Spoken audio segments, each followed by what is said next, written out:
So ಯಾವಾಗಲೂ ತಲೆಯಲ್ಲಿ ಇಟ್ಕೊಂಡಿರಿ.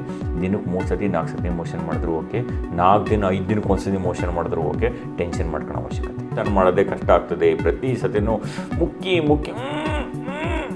ಅಂತಾನೇ ಇದೆ ಸರ್. ಏನು ಸರ್ ಅದು ನಾರ್ಮಲ್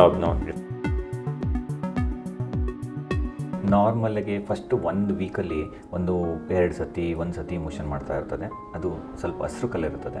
ಹಸಿರು ಕಲರಿಂದ ಕ್ರಮೇಣವಾಗಿ ಅದು ಎಲ್ಲೋ ಮತ್ತು ಹಸಿರು ಮಿಕ್ಸ್ ಆಗಿರೋ ಕಲರ್ ಇರ್ತದೆ.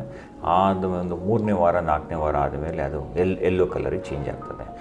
ಫಸ್ಟ್ 1 ವಾರ ದಿನಕ್ಕೆ 3 ಸತಿ ಅಥವಾ 4 ಸತಿ ಮೋಷನ್ ಮಾಡ್ತಿದ್ದು 2ನೇ ವಾರಕ್ಕೆ ಸ್ವಲ್ಪ ಜಾಸ್ತಿ ಮಾಡ್ತದೆ. ಮಾಡಿದಾಗೆಲ್ಲ ಹಾಲು ಕುಡ್ದಾಗೆಲ್ಲ ಲೆಟ್ರಿನ್ ಮಾಡ್ತಾ ಇರ್ತದೆ. ಚೂರು ಸಾರ್ ನಾನು ಇದೀಗ ಹಾಕ್ದೆ ಸರ್, ಹಾಕಿದ ತಕ್ಷಣವೇ ಚುಚ್ಚು ಲೆಟ್ರಿನ್ ಮಾಡ್ತಾನೇ ಇದೆ. ಸೊ ಆ ಲೆಟ್ರಿನ್ನು 1 ಚಮಚದಷ್ಟು ಅಥವಾ ಅರ್ಧ ಚಮಚದಷ್ಟು ಮೋಷನ್ ಮಾಡ್ತದೆ.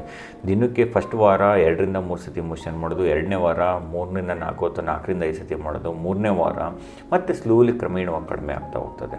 ಅದೇ 1 ತಿಂಗಳಾದ ಮೇಲೆ 1 ದಿನಕ್ಕೆ 1 ಸತಿ ಮೋಷನ್ ಮಾಡೋಕ್ಕೆ ಸ್ಟಾರ್ಟ್ ಮಾಡ್ತದೆ. ಅಥವಾ 1-1.5 ತಿಂಗಳಾದ ತಕ್ಷಣ 2 ದಿನಕ್ಕೆ 1 ಸತಿ, 3 ದಿನಕ್ಕೆ 1 ಸತಿ, 4 ದಿನಕ್ಕೆ 1 ಸತಿ, 5 ದಿನಕ್ಕೆ 1 ಸತಿ, ಆ ಥರ 5 ದಿನ 7 ದಿನ ತನಕ 1 ಸತಿ ಮೋಷನ್. ಸಾರ್ ನನ್ನ ಪಾಪ ಮೋಷನ್ನೇ ಮಾಡ್ತಾಯಿಲ್ಲ ಸಾರ್, ಮೋಷನ್ ಮಾಡೋದೇ ಕಷ್ಟ ಆಗ್ತದೆ. ಪ್ರತಿ ಸತಿನೂ ಮುಕ್ಕಿ ಅಂತಾನೇ ಇದೆ ಸರ್. ಏನು ಸರ್ ಅದು normal definitely that's A normal thing. ನಾವು ಮೋಷನ್ ಮಾಡೋದು ಪಾಪುಗೂ ಟೋಟಲಿ ಡಿಫ್ರೆಂಟ್ ಇರ್ತದೆ. ಯಾಕೆ ಅಂತ ಹೇಳಿದ್ರೆ ಪಾಪು ಹಾಲು ಕುಡಿತಿರ್ಬೇಕಾದ್ರೆ 98% ಬರೀ ನೀರೇ ಇರ್ತದೆ. ಏನು 2% ನ್ಯೂಟ್ರಿಷನ್ಸ್ ಏನಿರ್ತದೆ ಅದು ಅಬ್ಸರ್ವ್ ಮಾಡ್ತದೆ.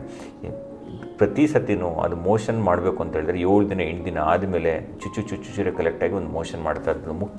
ಮುಕ್ಕಿ ಸ್ಲೋಲಿ ಮಾಡ್ತಾರೆ. ಯಾಕೆಂದರೆ ಅದು ಫೈಬರ್ಸ್ ತಿನ್ನಲ್ಲ. ಫೈಬರ್ಸ್ ತಿಂತಲ್ಲೇ ಇರಬೇಕಾದ್ರೆ ಪಾಪು ವಾರಕ್ಕೆ 1 ಸತಿ ಮಾಡೋದು ಮೋಷನ್ ನಾರ್ಮಲ್. ಸೊ ಯಾವಾಗಲೂ ತಲೆಯಲ್ಲಿ ಇಟ್ಕೊಂಡಿರಿ. ದಿನಕ್ಕೆ 3 ಸತಿ 4 ಸತಿ ಮೋಷನ್ ಮಾಡಿದ್ರು ಓಕೆ, 4 ದಿನ 5 ದಿನಕ್ಕೆ 1 ಸತಿ ಮೋಷನ್ ಮಾಡಿದ್ರು ಓಕೆ. ಟೆನ್ಷನ್ ಮಾಡ್ಕೊಳ್ಳೋ ಅವಶ್ಯಕತೆ ಇಲ್ಲ.